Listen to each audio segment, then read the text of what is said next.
चलिए आप लोग तैयार हैं? देखो कमेंट में कि हाँ गुरुजी पढ़ने के लिए तैयार है, लिख दो कमेंट में कि हाँ गुरुजी पढ़ने के लिए तैयार है। एक काम करो भैया, आप एक काम करना होगा, लिखना है कमेंट में कि हाँ गुरुजी पढ़ने के लिए तैयार है। जैसे ही कमेंट में लिखिएगा आपका गुरुजी आपको पढ़ाने के लिए तैयार होगा। ठीक है, लिखिए कमेंट में कि हाँ गुरुजी पढ़ने के लिए तैयार है, कमेंट का इंतजार है। जैसे ही कमेंट में लिखिएगा कि हाँ गुरुजी हम पढ़ने के लिए तैयार हैं, तो आपका गुरुजी भी आपको पढ़ाने के लिए तैयार हो जाएगा। सिर्फ कमेंट ही करना आपको है, आपसे कोई फीस नहीं मांग रहे हैं कि हमको फीस दे दो। सिर्फ लिखो कमेंट में कि हाँ गुरुजी पढ़ने के लिए तैयार है, लिख दिया कमेंट में। देखिए आज हम आपको पढ़ाएंगे हम विलोपन विधि। विलोपन विधि से एग्जाम में 4 से 5 नंबर सवाल छप जाता है। अगर आपको लगता है कि एग्जाम में 4 से 5 नंबर आ जाए तो आपको एक काम करना होगा। क्या करना है, लिखो कमेंट में कि हाँ गुरुजी हम पढ़ने के लिए तैयार हैं। ठीक है, लिख दिया है। आइए हम स्टार्ट करते हैं। यदि आपको वीडियो अच्छा लगेगा तो चैनल को सब्सक्राइब कर लीजिएगा, वीडियो को लाइक कर दीजिएगा और साथ में शेयर भी कर देना है। और इस वीडियो को आपको शुरू से अंत तक देख कर जाना है, क्योंकि आज की क्लास में गर्दा ही गर्दा होगा। क्योंकि आज हम क्या पढ़ाएंगे आपको, तो पढ़ाएंगे विलोपन विधि। विलोपन विधि से एग्जाम में 4 से 5 नंबर सवाल छपता है। ठीक है, आइए स्टार्ट करते हैं। तो स्टार्ट सवाल नंबर 1 क्या है? सवाल नंबर 1 में क्या दिया हुआ है? सवाल नंबर 1 दिल है 3x + 4y बराबर में 10। 10 हो गया। फिर क्या है 2x - 2y बराबर में 2 है ना। सवाल को छाप दिए, अब सोल्व करना है। कैसे सोल्व करना है ध्यान दीजिएगा। लिखेंगे या 3x + 4y बराबर 10 क्या हो गया, समीकरण 1। हमने क्या किया, इसको मान लिए समीकरण 1 मान लिए। फिर क्या है 2x - 2y बराबर में 2 है ना, इसको क्या मान लिए, समीकरण 2। यहां कोई दिक्कत है, समझ में आ गया? देखो कमेंट में हाँ गुरुजी समझ में आ गया, लिख दिया। अब ध्यान दीजिए, अब क्या करना है, तो अब इसको सोल्व करना है कि सोल्व कैसे किया जाए। अब विधि कौन सा है, तो विधि है विलोपन विधि। क्या है, विलोपन विधि है। अब ध्यान दीजिए, पहले जानेंगे कि विलोपन का अर्थ क्या होता है। विलोपन का अर्थ होता है ना, विलोपन का अर्थ होता है किसी एक को विनाश करना या किसी एक को विलुप्त कर देना। कहानी खत्म हो गया, है ना। क्या करना है, या तो विनाश करना है या किसी एक को विलुप्त कर देना है। ठीक है, कोई दिक्कत है? आइए सवाल देखिए। सवाल क्या है 3x + 4y बराबर 10। फिर क्या है 2x - 2y बराबर 2 है ना। अच्छा बताइएगा कि विनाश होता कब है। विनाश तब होगा, विलुप्त कब होगा, जब संख्या समान होगा। संख्या समान हो जाएगा तो विनाश हो ही जाएगा, है ना। तो क्या करना होगा, इसमें संख्या को समान करना होगा, है ना। जैसी संख्या समान होगा उसका विनाश हो जाएगा। ठीक है, कोई दिक्कत है?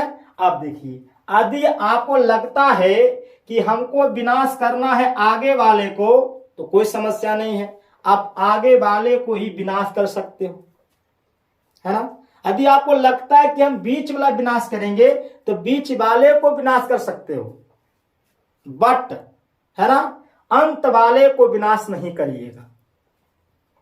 जब अंत वाले को विनाश करिएगा तो आपको डाउट में डाल देगा। ठीक है, तो हमको क्या करना है, या तो आगे विनाश कर लो या बीच विनाश कर लो, अंत को विनाश नहीं करना है ना। तो पहले हमको क्या करना पड़ेगा, है ना, दोनों समीकरण को समान करिए, है ना। समान करिएगा तो हम क्या कर रहे हैं, बीच वाले को विनाश कर रहे हैं। तो बीच में क्या दिया हुआ है, 4 है 2 है ना। क्या करेंगे हम, 4 और 2 को निकाल देना है लघुत्तम। तो बताइएगा कि 4 और 2 का लघुत्तम कितना होता है, तो कितना होगा, तो 4 होगा, है ना। कितना होता है, तो 4 इसका लघुत्तम होता है, 4 और 2 का लघुत्तम क्या होगा, तो 4 होगा। कोई समस्या है, चलिए कितना हो गया, 4 हो गया। अब ध्यान दीजिए, अब बताइए कि चरका में 4 के बार में आता है। तो बोलिएगा कि गुरुजी चरका में 4 जो है, 4 क्या होता है, एक बार में आता है, होता है ना। तो यहाँ 1 से गुना करना है, बस 1 से। नीचे देखेंगे, अब बताइए कि दुक्का में 2 4 के बार में आता है, दुक्का में 4 के बार में आता है। तो बोलिए गुरुजी दुक्का में 4 जो है 2 बार में ही आता है, तो 2 से यहाँ क्या होगा बाबू, 2 से गुना कर देना है, काम खत्म हो गया।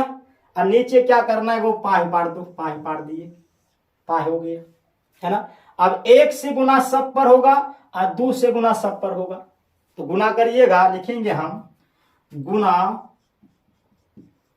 गुना करने पर, गुना करने पर, गुना करिए 3x गुना 1, तो क्या होगा 3x, प्लस होगा, फिर क्या होगा 4y गुना 1, तो 4y, बराबर में क्या होगा 10 गुना 1, तो क्या होगा 10, 10 हो गया। ठीक है, गुणा कर दिए। अब नीचे गुणा करिए, क्या होगा 2x गुना 2, तो 4 होगा ना, 4x माइनस 2y गुना 2, तो 2 दूनी 4 होता है, तो 4 लिखिए, 4y, बराबर में क्या होगा 2 गुना 2, तो होगा 4, हो गया। अब ध्यान दीजिए, हल्का सा अब ध्यान देना है, अब साइन को ध्यान दीजिए, साइन पर हमको ध्यान देना है ना। क्या करना है, साइन पर ध्यान दीजिएगा, ठीक है। देखिए हल्का सा, अगर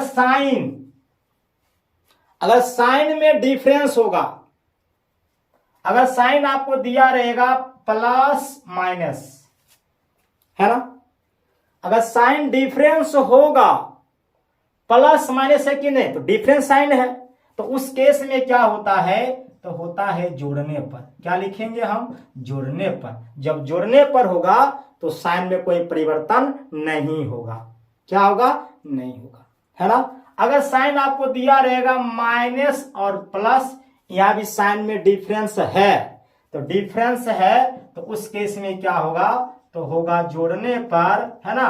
और साइन में कोई डिफरेंस होगा क्या, नहीं सर, नहीं होगा, है ना।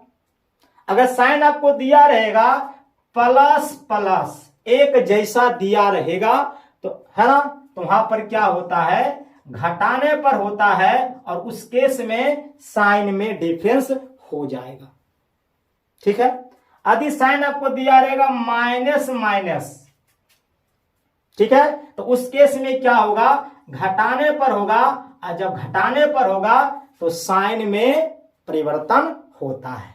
कोई दिक्कत है, मजा आ रहा है, देखो कमेंट में हाँ गुरुजी मजा आ रहा है, ठीक है। अब देखिए यहां पर क्या देख रहे हैं, दिया हुआ है प्लस है माइनस है ना।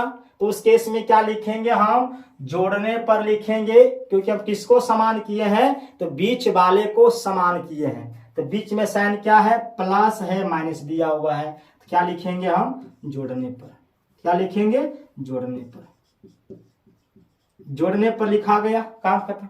जोड़िए, ये क्या है 3x प्लस में ई प्लस में दिया हुआ है, क्या 3x प्लस 4x, क्या होगा 7x, होगा 7x, है ना। फिर क्या है, माइनस है प्लस है ना, दिया हुआ 4y समान है, विनाश कर दो, विनाश हो गया। बराबर में क्या बच गया, 10 प्लस है और 4 प्लस है, तो 10 प्लस 4 कितना होता है, तो 14 होता है, हो गया, काम खत्म है। क्या बच गया, 7x बराबर में 14, ठीक है। आगे देखिए,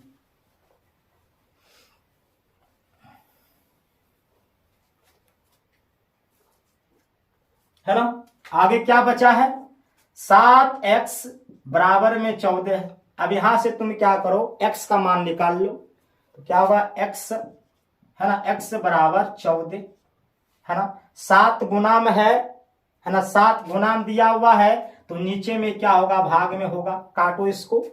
तो क्या 7 दूनी 14 यानी x का मान कितना हो गया, तो x का मान हो गया 2 है ना, x का मान 2 पता हो गया, काम खत्म है।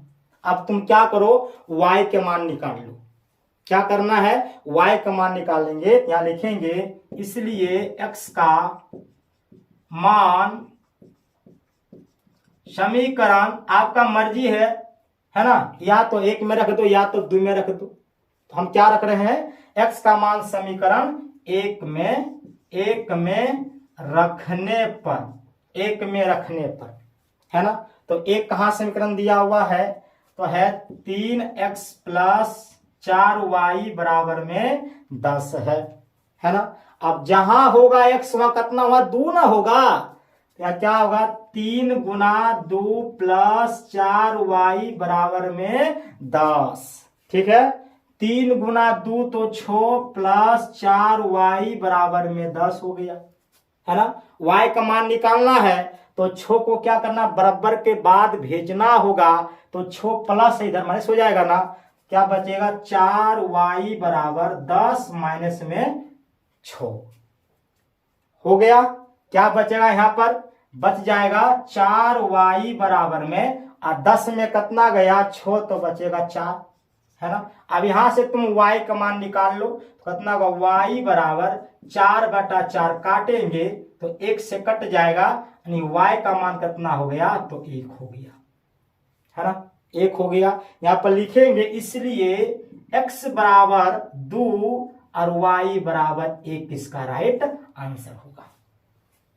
काम खत्म है, बस इतना ही करना आपको है, इतना करना है ना। आपको 4 से 5 नंबर आ जाएगा। ठीक है, कोई दिक्कत है, चलिए।